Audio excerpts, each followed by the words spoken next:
Who's ringing the bell this early? It's only 11:30 a.m. Rich? Hey, how you doing? I have a delivery for astronomy. You're doing deliveries now? Well, yeah, you know, this hobby is crazy expensive. I gotta find some way to make some extra cash. Oh, I hear that, brother. This hobby ain't cheap. Unbelievable. I'm so unsubscribing from his channel. What a nice guy. I should subscribe to his channel now. I wonder what's in this box. The bigger box had these inside. One is an actual telescope box, but there's also a button-off mask that Rich included, so thanks, Rich. There's also a camera angle adjuster that we'll test out. It's a separate product that you need to purchase yourself. I have some thoughts on that you'll hear about shortly. Then there's this 1x field flattener. It's not a reducer, just a flattener. It's pretty big and feels kind of bulky, and it's necessary if you want to do any kind of imaging. And inside the bigger box, we have the manual that I'll put aside.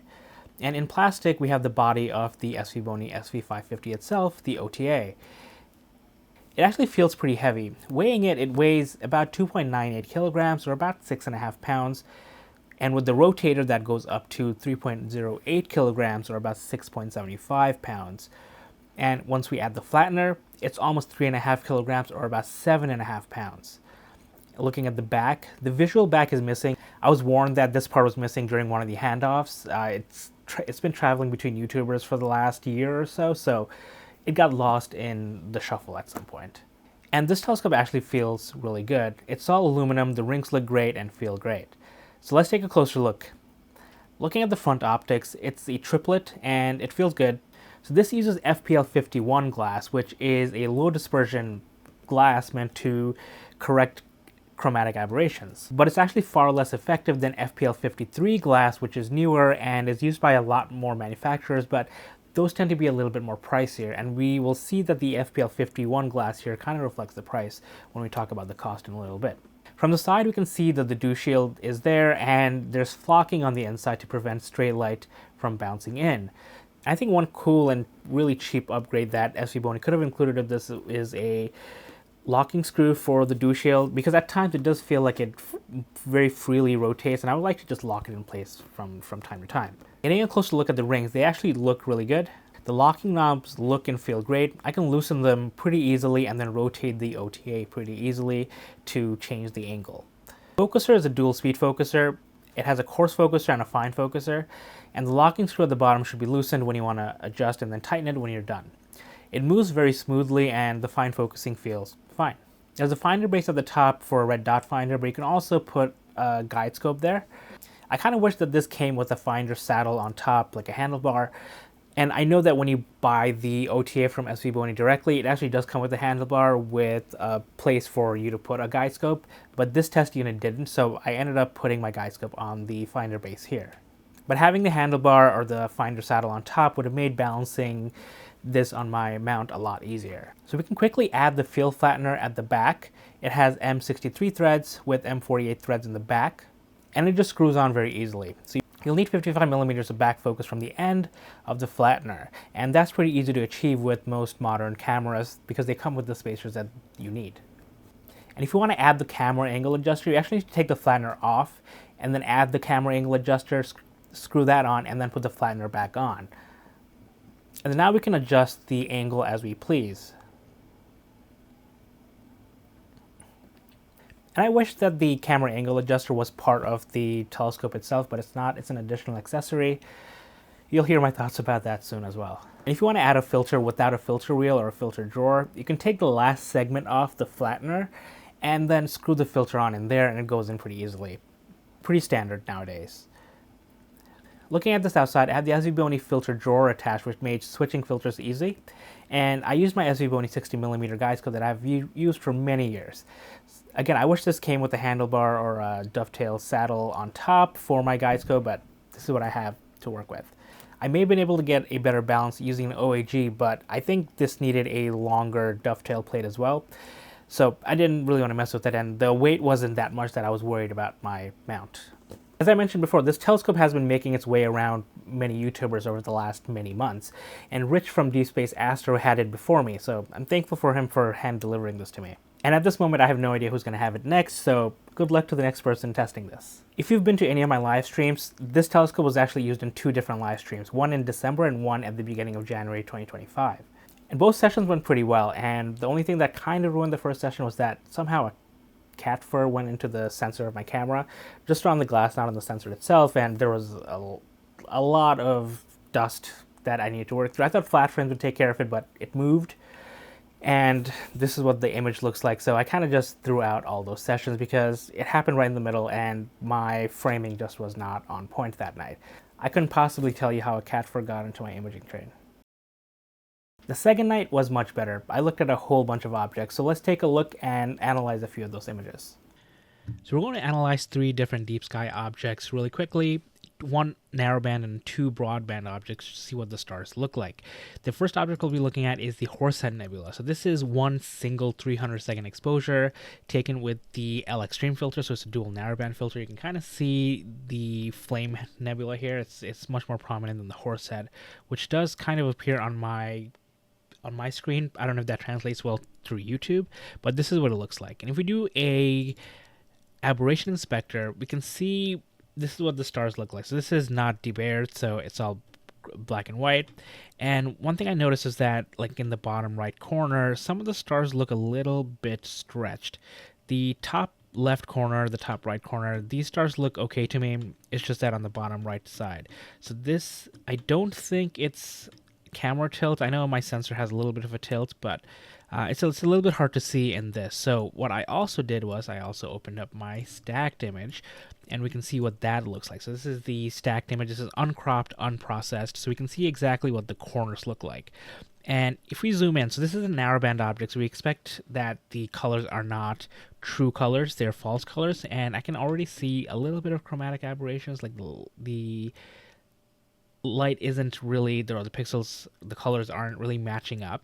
And if you look at the chromatic aberration inspector, the aberration inspector, we can see that it's a little bit more prominent, like when we really start zooming in here. For narrowband, it doesn't really matter. We can process these out. It's really hard to see unless you really zoom in, but we normally crop them out anyway, so it doesn't really matter. But if you look at the middle stars and the top left-hand side stars, these look fine to me. It's just the, like as soon as you start going lower and right, it starts looking pretty poor, which is, it's a little bit of a shame, but it's definitely not the end of the world, especially not for this price point. And if you look at the final product, so this is what it looks like after I've processed it. This was taken near the full moon, so there was like no oxygen data, so I'm working with mostly hydrogen alpha data. So I did my best to make it look kind of nice. And also quickly look at the resolution here, these 2 double stars here. I could probably done it a little bit better with my star reduction to make these, separate these a little bit more, but it's the resolution on this is pretty nice. Next we'll look at M66, which is part of the Leo Triplet. This is one single 120-second image. Again, it's not debayered, so it's looking black and white, but even then I can kind of see a little bit of a stretched stars, X-shaped stars on the bottom right-hand side, but the top left and the other corners look perfectly fine to me. So if you look at the aberration inspector of that, we can kind of see it a little bit more here. And so we'll just jump right into the stacked version. This is what the stacked version looks like. This is the field of view with the crop sensor camera and the 80mm Svbony SV550. And if we go down here, we can see the stars. You can see a little bit more of the chromatic aberrations. Like I don't even need to do the aberration inspector. It's fine, but like I said, these get cropped out anyway, which you'll see in my final image. But the stars on the other corner, they are perfectly round. There's like no chromatic aberrations at all, no color differences. It's just the bottom right corner. So I'm pretty sure that's not my optics. And I know in Rich's video, some people also pointed out there could be some astigmatism or pinched optics possible. The problem with diagnosing that with this telescope is that it's gotten passed around so much over the last, I don't know, 6 or 7 months or whatever. It could have been damaged in transit or something. So I'm not gonna say that all of these scopes will have that problem, but this one, you can probably see some of it in the brighter stars. Let's see if I have a better example. Maybe this one. Okay, and let's take a look at the aberration inspector. We already kind of saw it, but we can see that, you know, the stars are a little bit elongated. This could also be an issue with the flattener itself that Svbony gave me. I'm just not sure. You know, I don't really have anything else to compare to, but, you know, since this is uncropped, unprocessed, you can see the exact chromatic aberration here. The red and the blue, they get really split. But on the top left-hand side, there's nothing. It's all good there, including the bottom right side. It's just the bottom left side. The bottom right side is the only issue. So let's close that and see what the final image looks like. So you can see that I cropped down quite a bit. The Leo triplet looks pretty good at this angle. I may have done a little bit too much of an over sharpening, and at this time, you know, we can't see any of the chromatic aberrations because they get cropped out, because, you know, we end up cropping so much of this. Probably could have done a better job processing that. But anyways, let's look at the next one, which is M101, the Pinwheel Galaxy. This is one image, 120-second image. Looking at the chromatic or the aberration inspector, we can see, again, same issue with the stars there in the bottom right. Every other star looks okay. Let's take a look at the stacked image. It looks much better. You can see another galaxy here, but, you know, we zoom in, we can start to see some of the color starts to pop out. And then we look at the aberration inspector. We can really see what's happening there. The colors are definitely a little out of whack. Again, not the end of the world, especially since we can process them out. And if you look at the final image, here we go. This is what it looks like. It looks really nice, I think. You know, like the colors on the galaxy looks really good. The stars look really good. You know, like this is like the pinched optics or the astigmatism that I was referring to earlier. It's a little bit more visible, but no chromatic aberrations because they just get edited out. They get cropped out. You can see something here. You can't see any star elongations on the bottom right-hand side here because, again, they are cropped out. And then the top left, top right, they're all really good. So I really like this image of the M101. So I think the 80mm, this is a really nice field of view. So the next thing I'm going to look at is Venus. So did this, was it on January 3rd? Venus was in view. I just pointed to it. It's just one single 1/100th of a second exposure. Can't really see much. It's just that, you know, this is what planets will look like. Jupiter and Saturn will look a little bit bigger. You'll probably get a little bit more detail. I do have a video talking about the different telescope optics and what the planets look like, so feel free to check that out. And then I thought the moon looked really nice. So this is a 1-second exposure of the moon. Really nice earth shine. And can't really tell the stars here if they're elongated or what. Like 1-second exposure wasn't enough to bring that out. But, you know, the moon looks pretty nice. This is probably a really great solar and lunar telescope. And we're not going to do any aberration inspections on these, but this is M108 and M97. If you joined one of my live streams, we saw this like live as the data was coming in. It looks really nice. The background is a little bit splotchy. That's my processing fault, but it looks really nice. When we zoom in, we don't see any chromatic aberrations because, again, they were processed out. But M108 and M97 look really nice with this. This was really great. And the last one we're going to look at is the Jellyfish Nebula. This is a narrowband object. You can see some streaks here because I used the wrong flat frames here. I didn't feel like restacking it. But, you know, we can see quite a bit of detail on this. And the stars look fine. No issues with narrowband data here. This is about 2 hours, a little over 2 hours of data. M101 was 70 minutes, M66 was 50 minutes, and Horsehead was 40 minutes. So as we saw, the quality of the images coming out of this telescope was pretty good, but the chromatic aberrations and the star shapes may have caught your attention. To give Svbony the benefit of the doubt that you won't see those with new products is that there is a possibility that this telescope may have gotten bumped in transport from one person to another, so it may have gotten off collimation. And even then, the issues that we saw at this price point that we'll talk about soon, I don't think are deal breakers because those can be processed out when we do post-processing, as we saw. Now, if Svbony were to make changes to this telescope, I'd probably recommend going for FPL53 glass, which would definitely help with the chromatic aberrations. I'm not sure if it'll completely eliminate them, especially if there's collimation issues with the airspace class in the triplet here, but it will help a ton more. But of course, if they do that, we can expect the cost to go up a lot more, and that kind of defeats the purpose of this being a budget triplet. I do wish I was able to test this visually so that I could actually look at the moon or a really bright star and see if I'm able to visually recognize chromatic aberrations through an eyepiece rather than just imaging, because I know they're not exactly the same. And Svbony did offer to send me the visual back. I probably should have said yes, but I said no because we're in the middle of winter. I'm not doing that much visual astronomy aside from some of the outreach events that I've done in December and January. So I said, I'm probably not going to have time to use this visually, but now I'm kind of regretting that, and I don't know how much longer I have this telescope for. It has to go to the next person at some point, but I'll reach back out to them, and if they do have time to give me the visual back, I'll put this on, test this out on a bright star, and see what the chromatic aberrations look like visually.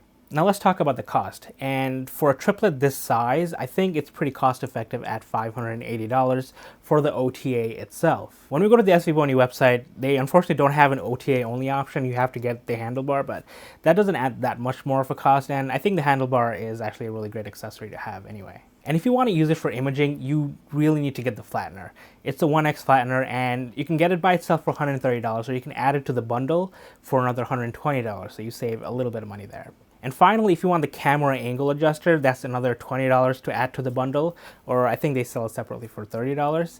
So when we combine that all, that's just $720 for an 80mm f6 triplet apochromatic refractor, which is a pretty nice deal. And you can use the code NASASTRO30 to get an additional $30 off your purchase.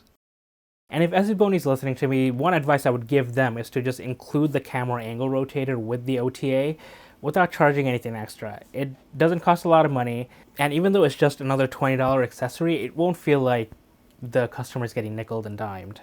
And of course now we have to compare this to other similar telescopes and see how well this fares. The best comparison I have for this telescope is the Explore Scientific 80mm apochromatic triplet. I almost bought that telescope a few years ago, but I ended up wanting to go a little bit wider, so I ended up buying the AT60 ED instead.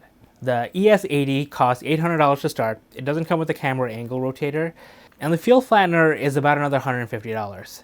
The dovetail plate could also use an upgrade on this, but it uses FPL53 glass, which means that it's much better for chromatic aberrations.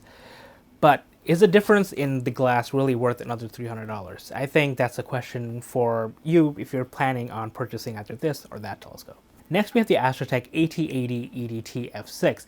I'm a huge fan of Astrotech, and this scope actually looks really nice, but it starts at $850. The flattener is another $150, and it uses FK61 glass, which is equivalent to the FPL51 glass that the Svbony uses. And it's not in the pictures on the listing on Astronomics, but that one does come with a camera angle adjuster. So all in all, that's about $1,000, almost $300 more than what you'd pay for almost the exact same version of the Svbony. And now we're going to step down to a doublet, the Skywatcher Evo Star 80. This is an excellent telescope, and yes, it's a doublet, but hear me out. It uses FPL53 glass, and from experience with my AT60, I know that a doublet with FPL53 glass does really well with getting rid of chromatic aberrations to almost unrecognizable levels. This currently costs $700, but I think this is on sale at the moment, so it's usually more expensive. And it's an f7.5, so it's not f6, but with the 0.85x field flattener / reducer, it comes down to f6.3, closer to the Svbony, but that's another $240, bringing the total up to $940 when it's on sale. So probably a little bit over $1,000 when it's not on sale. So comparing the Svbony 550 to the other three telescopes, I think this comes out to be a better deal. And the telescopes we compared were all 80mm aperture. So I will briefly mention my 71mm ASCAR 71F, which is a quadruplet starting at $600, which will give the Svbony 550 a run for its money for the cost. It starts at $600, but when you add the reducer to it, it goes up to about $800 in cost.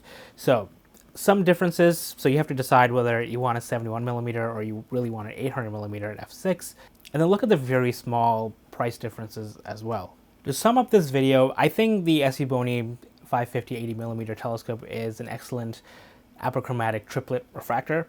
I had a lot of fun imaging deep sky objects with this telescope, and it does it really well. And as we saw, it's also an excellent lunar telescope, and although this would do better than my Astrophotography 71F for planetary images, only on Jupiter and Saturn, I actually would not recommend this for planetary gazing. You need a much better aperture, much longer focal length to get anything really decent on anything other than Jupiter and Saturn. I have a whole video on comparing telescopes, so be sure to check that out. This telescope feels really well built, I think it's really well priced, and I think it's great for beginners. And I'm really glad to see Svbony keeping costs down, because they are known for being a budget astronomy / astrophotography company.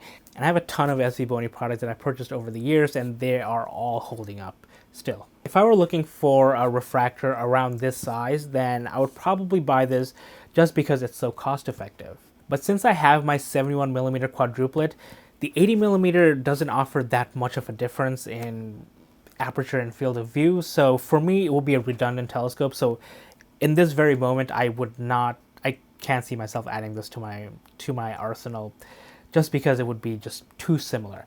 Now, if I were to get a telescope between 100 and 130 millimeters, those are the numbers that I'm really missing. Thanks to Svbony for putting me on the rotation to test this telescope. It was a lot of fun imaging with it. And thanks to Rich for delivering this to me all the way to my doorstep. And good luck to the next person who gets to test this. If you have any questions about this telescope or anything at all, please feel free to ask in the comments below. And be sure to check the link for an invite to our Discord server where you can join our astronomical conversations. Until next time, clear sky.